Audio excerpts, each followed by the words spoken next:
بسم اللہ الرحمن الرحیم۔ اللہ کے نام سے شروع کرتا ہوں جو بہت ہی مہربان ہمیشہ رحم فرمانے والا ہے۔ سورہ آل عمران آیت نمبر 156۔ یا ایہا الذین آمنوا لا تکونوا کالذین کفروا وقالوا لإخوانهم إذا ضربوا في الأرض أو كانوا غزا لو كانوا عندنا ما ماتوا وما قتلوا ليجعل الله ذلك حسرة في قلوبهم والله يحيي ويميت والله بما تعملون بصير۔ ترجمہ: اے ایمان والو، نہ ہو جاؤ ان لوگوں کی طرح جنہوں نے کفر اختیار کیا اور جو کہتے تھے اپنے بھائیوں کو جب وہ سفر کرتے کسی علاقے میں یا ہوتے تھے جہاد کرنے والے کہ اگر وہ ہوتے ہمارے پاس تو نہ مرتے اور نہ مارے جاتے، تاکہ بنائے اللہ تعالیٰ اس خیال باطل کو حسرت کا باعث ان کے دلوں میں، اور در حقیقت اللہ ہی زندہ کرتا ہے اور مارتا ہے، اور اللہ تعالیٰ جو کچھ تم کرتے ہو دیکھ رہا ہے۔ سورہ آل عمران آیت نمبر 156 کے پہلے حصے کی تفسیر۔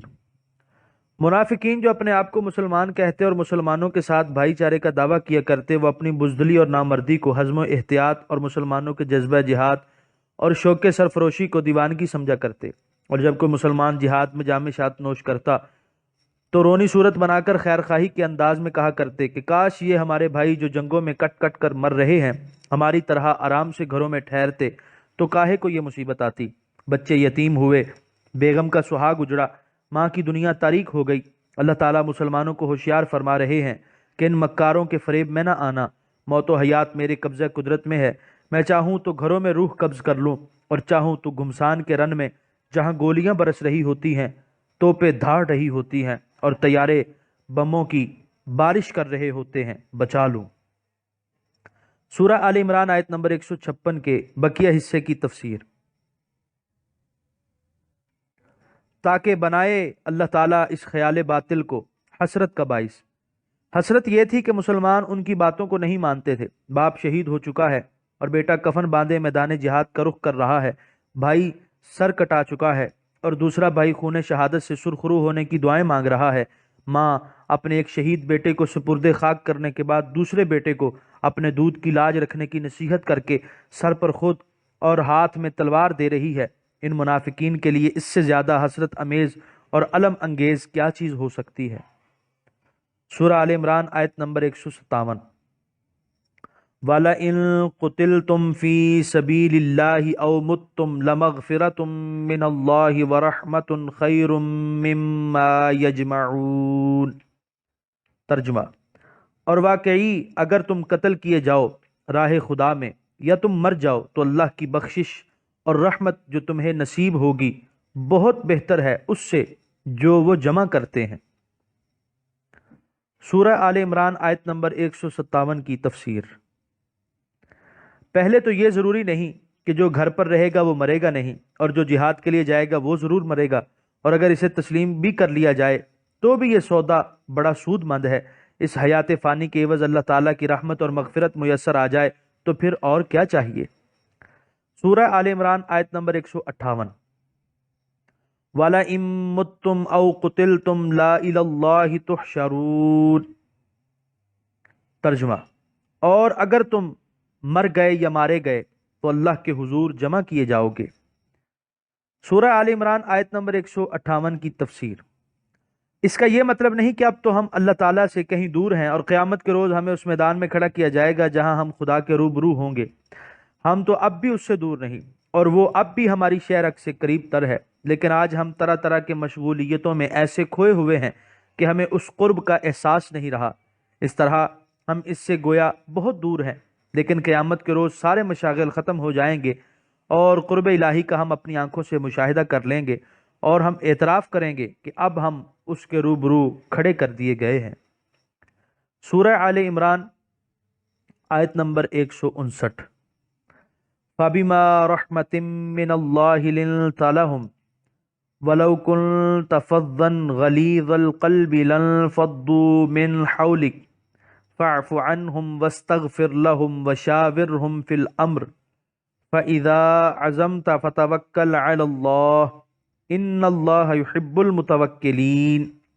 ترجمہ: پس صرف اللہ کی رحمت سے آپ نرم ہو گئے ہیں ان کے لیے، اور اگر ہوتے آپ تند مزاج سخت دل تو یہ لوگ منتشر ہو جاتے آپ کے آس پاس سے، تو آپ درگزر فرمائیے ان سے اور بخشش طلب کیجیے ان کے لیے اور صلاح مشورہ کیجیے ان سے اس کام میں، اور جب آپ ارادہ کر لیں کسی بات کا تو پھر توکل کرو اللہ پر، بے شک اللہ تعالیٰ محبت کرتا ہے توکل کرنے والوں سے۔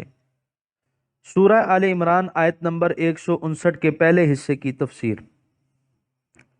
ما صلہ یعنی زائدہ ہے اور تاکید کے لیے لایا گیا ہے، اسی لیے معنی میں صرف کا لفظ ذکر کیا گیا ہے۔ اس میں شک نہیں کہ ان قصورواروں کو جن کی فتح سے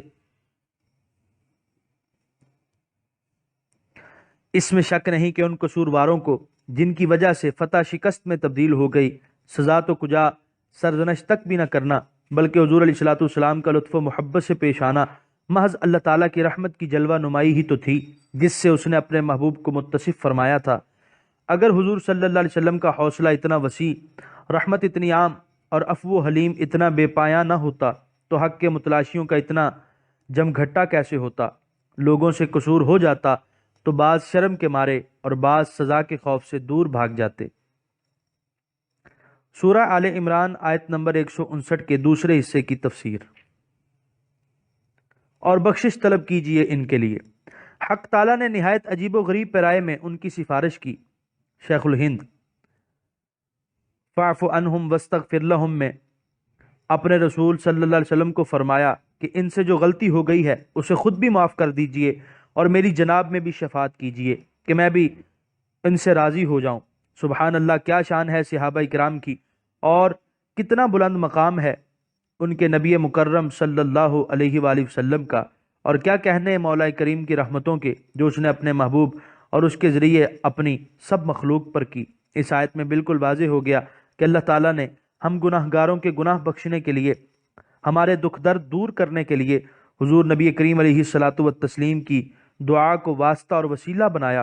حضور صلی اللہ علیہ وسلم کو وسیلہ سمجھنا اور حضور صلی اللہ علیہ وسلم کی بارگاہ میں شفاعت کے لیے التجا کرنا شرک نہیں، عین اسلام ہے اور قرآن کی تعلیم ہے۔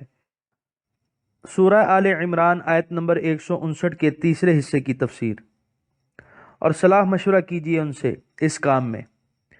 امام ابو عبداللہ القرطبی نے اس مقام پر خوب لکھا ہے، فرماتے ہیں یعنی مشورہ شریعت کے مسلمہ اصولوں اور اہم ترین احکام سے ہے، اور جو حاکم اہل علم و دین سے مشورہ نہیں کرتا بلکہ خود رائے سے کام لیتا ہے اسے معزول کر دینا لازمی ہے۔ اس کے بعد لکھتے ہیں کہ خلفاء اور حکام پر واجب ہے کہ دینی معاملات میں علماء سے، جنگی امور میں قائدین لشکر اور ماہرین حرب سے، عام فلاح و بہبود کے کاموں میں سرداران قبائل سے، اور ملک کی ترقی اور آبادی کے متعلق عقل مند وزراء اور تجربے کار عہدہ داروں سے مشورہ کریں۔ اور نبی اکرم صلی اللہ علیہ وسلم کو مشورہ کرنے کے حکم کی حکمت بیان کرتے ہوئے علامہ قرطبی فرماتے ہیں یعنی اللہ تعالیٰ نے اپنے نبی صلی اللہ علیہ وسلم کو اس لیے مشورہ کرنے کا حکم نہیں دیا کہ حضور صلی اللہ علیہ وسلم کو ان کے مشورے کی ضرورت تھی، بلکہ اس میں حکمت یہ تھی کہ انہیں مشاورت کی شان کا پتہ چل جائے، نیز یہ کہ مشورہ سنت نبوی صلی اللہ علیہ وسلم بن جائے اور امت مسلمہ اس کی اقتداء اور اتباع کرے۔ اس کی ایک اور وجہ بھی لکھی گئی ہے کہ صحابہ کے دلوں کو خوش کرنا اور ان کی قدر و منزلت کو بڑھانا بھی مقصود تھا۔ سورہ آل عمران آیت نمبر 159 کے آخری حصے کی تفسیر۔ اور جب آپ ارادہ کر لیں کسی بات کا تو پھر توکل کرو اللہ پر۔ خوب غور و فکر، بحث و تمہیز کے بعد جو فیصلہ کیا جائے اس کو عملی جامہ پہنانے کا پختہ ارادہ کر لینے کو عزم کہتے ہیں۔ بغیر سوچے سمجھے کسی کام کے کرنے میں لگ جانا عزم نہیں ہے۔ اسی لیے بعض علماء لغت نے لکھا ہے، توکل کا اسلامی مفہوم پہلے بیان ہو چکا ہے۔ مقصد یہ ہے کہ ایک بات طے کر لینے کے بعد پھر تذبذب کا شکار ہو جانا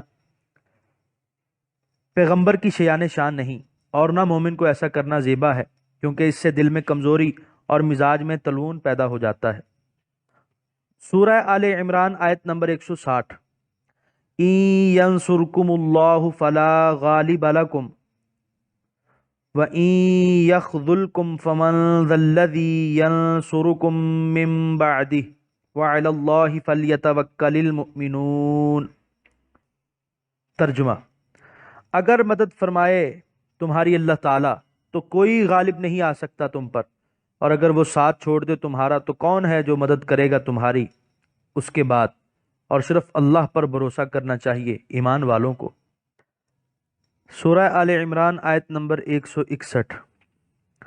وَمَا كَانَ لِنَبِيٍّ أَن يَغُلَّ وَمَن يَغْلُلْ يَأْتِ بِمَا غَلَّ يَوْمَ الْقِيَامَةِ ثُمَّ تُوَفَّى كُلُّ نَفْسٍ مَا كَسَبَتْ وَهُمْ لَا يُظْلَمُونَ۔ ترجمہ: اور نہیں ہے کسی نبی کی یہ شان کہ خیانت کرے، اور جو کوئی خیانت کرے گا تو لے آئے گا اپنے ہمراہ خیانت کی ہوئی چیز کو قیامت کے دن، پھر پورا پورا بدلہ دیا جائے گا ہر نفس کو جو اس نے کمایا، اور ان پر ظلم نہ کیا جائے گا۔ سورہ آل عمران آیت نمبر 161 کی تفسیر۔ احد کے درہ پر متعین تیر اندازوں نے جب دوسرے مسلمانوں کو مال غنیمت اکٹھا کرتے دیکھا تو ان کے دل میں یہ خیال گزرا کہ کہیں ایسا نہ ہو کہ حضور صلی اللہ علیہ وسلم فرما دیں من اخذ شیئا فہو لہ، جس نے جو چیز لے لی اسی کی ہو گئی، اور ہم بالکل محروم رہیں۔ یہ خیال کر کے اپنی جگہ چھوڑ کر غنیمت جمع کرنے میں مشغول ہو گئے۔ حضور علیہ السلام نے وجہ دریافت فرمائی تو وہ کوئی معقول جواب نہ دے سکے۔ اس وقت نبی کریم علیہ السلام نے ان کے دل کی بات کہہ دی، اَظَنَنْتُمْ أَنَّنَا نَغُلُّ وَلَا نُقْسِمُ لَكُمْ، کیا تم یہ خیال کرتے تھے کہ ہم خیانت کریں گے اور تمہیں کچھ نہ دیں گے؟ اور اس وقت یہ آیت نازل ہوئی۔ غلن کہتے ہیں مال غنیمت سے اس کی تقسیم سے پہلے کوئی چیز چھپا کر لے لینا۔ اس آیت میں اس جرم کی قباحت اور اس کی سزا بیان کر کے اس سے باز رہنے کا حکم دیا گیا ہے۔ جب خیبر پر حضور کریم صلی اللہ علیہ وسلم نے حملہ کیا تو ان دنوں میں ایک شخص جس کا نام نہیں لیا گیا فوت ہو گیا۔ حضور صلی اللہ علیہ وسلم کی خدمت میں جنازہ کے لیے عرض کی گئی تو رحمت عالم صلی اللہ علیہ وسلم نے ارشاد فرمایا صلو علی صاحبکم، جاؤ تم اس کی نماز جنازہ پڑھ دو۔ صحابہ کرام کے چہروں کی رنگت بدل گئی تو حضور صلی اللہ علیہ وسلم نے فرمایا ان صاحبکم غل فی اللہ، کہ تمہارے اس ہمراہی نے مال غنیمت میں خیانت کی ہے۔ ہم حیران ہو گئے، اور جب اس کے مال کی تلاشی لی تو ہمیں اس کے سامان سے یہودیوں کے چند منکے ملے جن کی قیمت 2 درہم سے بھی کم تھی۔ ابو داؤد۔ اس سے معلوم ہوا کہ مال غنیمت میں معمولی سی خیانت بھی اتنا بڑا جرم ہے کہ حضور صلی اللہ علیہ وسلم جیسے رحم دل نبی صلی اللہ علیہ وسلم نے بھی اس کی نماز جنازہ نہیں پڑھی۔ نیز یہ بھی پتہ چلا کہ نگاہ نبوت سے اتنی سی بات بھی پوشیدہ نہ تھی۔ سورہ آل عمران آیت نمبر 162۔ افمن اتبع رضوان اللہ کمن باء بسخط من اللہ ومأواہ جہنم وبئس المصیر۔ ترجمہ: تو کیا جس نے پیروی کی رضائے الہی کی اس کی طرح ہو سکتا ہے جو حقدار بن گیا ہے اللہ کی ناراضگی کا، اور اس کا ٹھکانہ جہنم ہے، اور یہ بہت بری پلٹنے کی جگہ ہے۔ سورہ آل عمران آیت نمبر 163۔ ہم درجات عند اللہ واللہ بصیر بما یعملون۔ ترجمہ: لوگ درجہ بدرجہ ہیں اللہ کے ہاں، اور اللہ تعالیٰ دیکھنے والا ہے جو وہ کرتے ہیں۔ سورہ آل عمران آیت نمبر 164۔ لقد من اللہ علی المؤمنین اذ بعث فیہم رسولا من انفسہم یتلو علیہم آیاتہ ویزکیہم ویعلمہم الکتاب والحکمہ وَإِن كَانُوا مِن قَبْلُ لَفِي ضَلَالٍ مُبِينٍ۔ ترجمہ: یقیناً بڑا احسان فرمایا اللہ تعالیٰ نے مومنوں پر جب اس نے بھیجا ان میں ایک رسول انہی میں سے، پڑھتا ہے ان پر اللہ کی آیتیں اور پاک کرتا ہے انہیں اور سکھاتا ہے انہیں قرآن اور سنت، اگرچہ وہ اس سے پہلے یقیناً کھلی گمراہی میں تھے۔ سورہ آل عمران آیت نمبر 164 کی تفسیر۔ درندہ صفت انسان کیوں کر فرشتہ سیرت بن گئے، جنہیں کوئی اپنا غلام بنانا بھی پسند نہیں کرتا تھا، کیوں کر آئین جہاں بانی میں دنیا بھر کے استاد ہو گئے، جن کی گھٹی میں شراب تھی، ظلم و ستم جن کا شعار تھا، کفر و شرک اور فسق و فجور کے گھٹا ٹوپ اندھیروں میں بھٹکتے بھٹکتے صدیاں گزر چکی تھی، ان میں یہ مکمل تبدیلی اور ہمہ گیر انقلاب کیوں کر آیا؟ جنہوں نے کبھی ان حقائق پر غور کیا ہے وہی اس نبی معظم کی شان رفیع کو جان سکتے ہیں۔ تلاوت آیات، تعلیم کتاب و حکمت کے علاوہ تزکیہ نفس اور تربیت صالحہ سے یہ مبارک انقلاب روح پذیر ہوا۔ ان الفاظ پر حاشیہ سورہ بقرہ میں گزر چکا ہے۔ سورہ آل عمران آیت نمبر 165۔ اولما اصابتکم مصیبت قد اصبتم مثلیہا قلتم انا ھذا قل هو من عند انفسکم ان اللہ علی کل شیء قدیر۔ ترجمہ: کیا جب پہنچی تمہیں کچھ مصیبت حالانکہ تم پہنچا چکے ہو دشمن کو اس سے دگنی تو تم کہہ اٹھے کہاں سے آ پڑی یہ مصیبت؟ فرمائیے یہ تمہاری طرف سے ہی آئی ہے، بے شک اللہ تعالیٰ ہر چیز پر قادر ہے۔ سورہ آل عمران آیت نمبر 165 کی تفسیر۔ واو عطف کے لیے ہے اور حمزہ استفہام کے لیے۔ احد کے میدان میں مسلمان ازراہ تعجب کہنے لگے، عجب بات ہے، ہم حق پر ہیں، راہ خدا میں جہاد کرنے نکلے ہیں اور رسول خدا بھی ہم میں موجود ہیں، اور ہمیں ان لوگوں کے ہاتھوں ہزیمت اٹھانا پڑی جو کافر و مشرک ہیں۔ اللہ تعالیٰ فرماتے ہیں، کیا ہوا اگر تمہیں آج تکلیف پہنچی؟ اس سے پہلے تم ان پر دگنی ضرب لگا چکے ہو۔ تم نے بدر میں ان کے 70 سردار قتل کیے اور 70 کو قیدی بنا لیا تھا، اور اس پسپائی کے اسباب کے متعلق زیادہ فکر مند ہونے کی ضرورت نہیں۔ تم میں سے بعض نے ہمارے رسول صلی اللہ علیہ وسلم کے حکم سے سرتابی کی اور تم سب کو اس کا مزہ چکھنا پڑا۔ اکثر دیکھا گیا ہے کہ حق کے ماننے والے ظاہری اسباب کے مہیا کرنے اور تدبر سے کام لینے میں سستی کرتے ہیں، اور یہ سمجھ کر کہ ہم اہل حق ہیں اپنی کامیابی کا یقین کر لیتے ہیں اور ظاہری قواعد و ضوابط کی پابندی کو اتنی اہمیت نہیں دیتے۔ انہیں اس آیت پر مقرر غور کرنا چاہیے کہ جب صحابہ کی مقدس اور حق کی علمبردار جماعت سے معمولی سی فروگزاشت ہو گئی تو انجام کیا ہوا؟ بلکہ اہل حق کو تو بہت محتاط ہونا چاہیے، کیونکہ ان کی کامیابی صرف ان کی کامیابی ہی نہیں بلکہ حق کی کامیابی بھی ہے، اور ان کی شکست صرف ان کی شکست نہیں بلکہ حق کی شکست ہے۔ سورہ آل عمران آیت نمبر 166۔ وما اصابکم یوم التقى الجمعان فبإذن اللہ وليعلم المؤمنین۔ ترجمہ: اور وہ مصیبت جو پہنچی تھی تمہیں اس روز جب مقابلے کو نکلے تھے دونوں لشکر، تو وہ اللہ کے حکم سے پہنچی تھی، اور مقصد یہ تھا کہ دیکھ لے اللہ تعالیٰ مومنوں کو۔ سورہ آل عمران آیت نمبر 166 کے پہلے حصے کی تفسیر۔ اذن سے مراد بقضائہ و قدرہ اللہ تعالیٰ کی قضا و قدر ہے۔ سورہ آل عمران آیت نمبر 166 کے بقیہ حصے کی تفسیر۔ اور مقصد یہ تھا کہ دیکھ لے اللہ تعالیٰ مومنوں کو۔ علم کا مفہوم ہے تمیز کرنا یا جتا دینا یا ظاہر میں واقع ہونا، اس کی وضاحت ابھی گزری ہے۔ سورہ آل عمران آیت نمبر 167۔ وَلِيَعْلَمَ الَّذِينَ نَافَقُوا وَقِيلَ لَهُمْ تَعَالَوْا قَاتِلُوا فِي سَبِيلِ اللَّهِ أَوِ ادْفَعُوا قَالُوا لَوْ نَعْلَمُ قِتَالًا لَاتَّبَعْنَاكُمْ هُمْ لِلْكُفْرِ يَوْمَئِذٍ أَقْرَبُ مِنْهُمْ لِلْإِيمَانِ يَقُولُونَ بِأَفْوَاهِهِمْ مَا لَيْسَ فِي قُلُوبِهِمْ وَاللَّهُ أَعْلَمُ بِمَا يَكْتُمُونَ۔ ترجمہ: اور دیکھ لے جو نفاق کرتے تھے اور کہا گیا ان سے آؤ لڑو اللہ کی راہ میں یا بچاؤ کرو اپنے شہر کا، بولے اگر ہم جانتے کہ جنگ ہوگی تو ہم ضرور تمہاری پیروی کرتے۔ وہ کفر سے اس روز زیادہ قریب تھے بنسبت ایمان کے، کہتے ہیں اپنے منہ سے ایسی باتیں جو نہیں ہیں ان کے دلوں میں، اور اللہ تعالیٰ خوب جانتا ہے جسے وہ چھپاتے ہیں۔ سورہ آل عمران آیت نمبر 167 کے پہلے حصے کی تفسیر۔ جب منافقین کو شرکت کی دعوت دی گئی تو انہوں نے جواب دیا کہ اپنے سے 4 گنا مسلح اور ہر ساز و سامان سے لیس لشکر کے ساتھ کھلے میدان میں نکل کر ٹکر لینا لڑائی نہیں بلکہ خودکشی ہے۔ ہم جنگ میں تو تمہارا ساتھ دینے کے لیے آمادہ ہیں، لیکن جان بوجھ کر اپنے آپ کو ہلاکت کے گڑھے میں گرانے کے لیے تیار نہیں۔ مسلمانوں کے ساتھ جنگ میں شرکت سے پہلو تہی کی اصل وجہ ان کا نفاق تھا جسے وہ اپنے دل میں چھپائے ہوئے تھے، دوسری باتیں تو ملمہ سازی کے لیے تھیں۔ سورہ آل عمران آیت نمبر 168۔ الذین قالوا لإخوانهم وقعدوا لو اطاعونا ما قتلوا قل فادرؤوا عن انفسکم الموت ان کنتم صادقین۔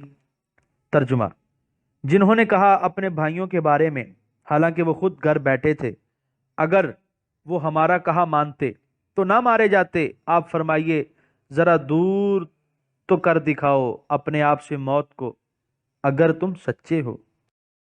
سورہ آل عمران آیت نمبر 168 کے پہلے حصے کی تفسیر۔ ان کے نفاق کی دوسری کھلی علامت ان کا یہ قول ہے۔ سورہ آل عمران آیت نمبر 168 کے بقیہ حصے کی تفسیر۔ آپ فرمائیے ذرا دور تو کر دکھاؤ اپنے آپ سے موت کو اگر تم سچے ہو، یعنی اگر تم اتنے زیرک اور دانا ہو کہ اپنے ناوک تدبیر سے عقاب تقدیر کو گھائل کر سکتے ہو تو ذرا خود کو موت کے آہنی پنجے سے چھڑا کر دکھاؤ۔ سورہ آل عمران آیت نمبر 169۔ وَلَا تَحْسَبَنَّ الَّذِينَ قُتِلُوا فِي سَبِيلِ اللَّهِ أَمْوَاتًا بَلْ أَحْيَاءٌ عِندَ رَبِّهِمْ يُرْزَقُونَ۔ ترجمہ: اور ہرگز یہ خیال نہ کرو کہ وہ جو قتل کیے گئے ہیں اللہ کی راہ میں وہ مردہ ہیں، بلکہ وہ زندہ ہیں اپنے رب کے پاس اور رزق دیے جاتے ہیں۔ سورہ آل عمران آیت نمبر 169 کے پہلے حصے کی تفسیر۔ اور ہرگز خیال نہ کرو، ولا تحسبن۔ سورہ البقرہ کی آیت 154 میں تو یہ فرمایا کہ زبان سے مت کہو کہ شہید مردہ ہیں بلکہ وہ زندہ ہیں۔ یہاں یہ تاکیدی حکم دیا جا رہا ہے کہ تمہارے دل میں بھی یہ گمان نہ گزرے کہ راہ خدا میں اپنی جان کا نذرانہ پیش کرنے والے مردہ ہیں، بلکہ وہ زندہ ہیں اور انہیں اپنے رب کی جناب سے رزق بھی دیا جاتا ہے، اور اللہ تعالیٰ نے اپنے جس خصوصی لطف و احسان سے انہیں نوازا ہے اس پر وہ خوشی سے پھولے نہیں سماتے۔ البتہ اس زندگی کی حقیقت ہمارے فہم و ادراک سے ماورا ہے، اور کسی چیز کا ہمارے فہم کی رسائی سے بالاتر ہونا اس کے نہ ہونے کی دلیل نہیں۔ روح کی ماہیت آج تک سر مکتوم ہے، اس کو نہ سمجھ سکنا اس کے عدم کی دلیل نہیں ہو سکتا۔ ہم شہداء کو زندہ یقین کرتے ہیں کیونکہ ہمارے رب نے فرمایا ہے کہ وہ زندہ ہیں۔ ہم ان کو مردہ نہیں کہتے، ہمیں انہیں مردہ خیال بھی نہیں کرتے کیونکہ ہمارے رب نے انہیں مردہ کہنے اور انہیں مردہ خیال کرنے سے تاکیداً منع کیا ہے۔ ہمارے رب کا ہر ارشاد حق ہے اور اس کا ہر فرمان سچا ہے اور واجب الاذعان ہے۔ ہم عقل کے غلام نہیں کہ عقل جس کو تسلیم کرے اس کو مان لیں اور جس کو تسلیم نہ کرے اس کا انکار کر دیں۔ ہم تو اللہ کے بندے اور اس کے رسول صلی اللہ علیہ وآلہ وسلم کے غلام ہیں اور اس پر نازل ہونے والی وحی کی صداقت پر ایمان رکھتے ہیں۔ سورہ آل عمران آیت نمبر 169 کے دوسرے حصے کی تفسیر۔ وہ جو قتل کیے گئے ہیں اللہ کی راہ میں۔ حضرت ابن عباس رضی اللہ عنہما سے مروی ہے، سید عالم صلی اللہ علیہ وسلم نے ارشاد فرمایا، جب تمہارے بھائی احد میں شہید ہوئے اللہ تعالیٰ نے ان کی ارواح کو سبز پرندوں کے قالب عطا فرمائے۔ وہ جنتی نہروں پر سیر کرتے پھرتے ہیں، جنتی میوے کھاتے ہیں، طلائی قندیلیں جو زیر عرش معلق ہیں ان میں رہتے ہیں۔ جب انہوں نے کھانے پینے رہنے کی پاکیزہ عیش پائے تو کہا کہ ہمارے بھائیوں کو کون خبر دے کہ ہم جنت میں زندہ ہیں، تاکہ وہ جنت سے بے رغبتی نہ کریں اور جنگ سے بیٹھ نہ جائیں۔ اللہ تعالیٰ نے فرمایا، میں انہیں تمہاری خبر پہنچاؤں گا۔ خزائن العرفان۔ اللہ کے رسول صلی اللہ علیہ وسلم کی یہ حدیث بھی صحیح ہے اور اللہ کی کتاب کی آیت بھی سچی ہے۔ جنت میں رہتے ہوئے شہداء کی روحوں کا تعلق اپنے بدنوں سے قائم ہے اور وہ اپنے بدنوں کے ساتھ زندہ ہیں۔ اسی حیات کی وجہ سے حضور علیہ الصلاۃ والسلام ہر سال شہداء احد کے مزارات پر تشریف لے جایا کرتے تھے اور انہیں اپنی دعاؤں اور تسلیمات سے محظوظ کرنے کے ساتھ ساتھ اپنے جمال جہاں افروز کے دیدار سے بھی انہیں شاد کام فرمایا کرتے۔ سورہ آل عمران آیت نمبر 169 کے بقیہ حصے کی تفسیر۔ بلکہ وہ زندہ ہیں اپنے رب کے پاس اور رزق دیے جاتے ہیں۔ علامہ قرطبی کہتے ہیں شہداء کا زندہ ہونا ایک تسلیم شدہ حقیقت ہے، یعنی زمین انبیاء کرام، شہیدوں، علماء ربانیین، ثواب کے لیے اذان دینے والوں اور قرآن کے حافظوں کے جسم نہیں کھاتی۔ سورہ آل عمران آیت نمبر 170۔ فرحین بما آتاہم اللہ من فضلہ ویستبشرون بالذین لم یلحقوا بہم من خلفہم اللہ خوف علیہم ولا ہم یحزنون۔ ترجمہ: شاد ہیں ان نعمتوں سے جو عنایت فرمائی ہیں انہیں اللہ نے اپنے فضل و کرم سے، اور خوش ہو رہے ہیں بسبب ان لوگوں کے جو ابھی تک نہیں آ ملے ان سے، ان کے پیچھے رہ جانے والوں سے، کہ نہیں ہے کوئی خوف ان پر اور نہ وہ غمگین ہوں گے۔ سورہ آل عمران آیت نمبر 170 کے پہلے حصے کی تفسیر، یعنی شہادت کا شرف ابدی زندگی، قرب الہی اور نعیم جنت سے لطف اندوز ہونا۔ سورہ آل عمران آیت نمبر 170 کے بقیہ حصے کی تفسیر، اور خوش ہو رہے ہیں۔ شہداء جب اللہ تعالیٰ کی شان بندہ پروری اور ذرہ نوازی اپنی آنکھوں سے مشاہدہ کرتے ہیں تو وہ خوش ہوتے ہیں کہ اپنے پیچھے جن مسلمانوں کو وہ چھوڑ آئے ہیں وہ بھی راہ خدا میں جان دینے کے بعد انہی عنایات اور نوازشات سے بہرور کیے جائیں گے۔ حیات شہداء کے متعلق تفصیلی بحث سورۃ البقرہ میں گزر چکی ہے، ملاحظہ ہو حاشیہ آیت 154۔ سورہ آل عمران آیت نمبر 171، یستبشرون بنعمت من اللہ وفضل وان اللہ لا یضیع اجر المؤمنین۔ ترجمہ: خوش ہو رہے ہیں اللہ کی نعمت اور اس کے فضل پر اور اس پر کہ اللہ تعالیٰ ضائع نہیں کرتا اجر ایمان والوں کا۔ یہاں پر چوتھے پارے کا 8واں رکوع مکمل ہوا اور یہاں پر چوتھے پارے کا پہلا نصف مکمل ہوا۔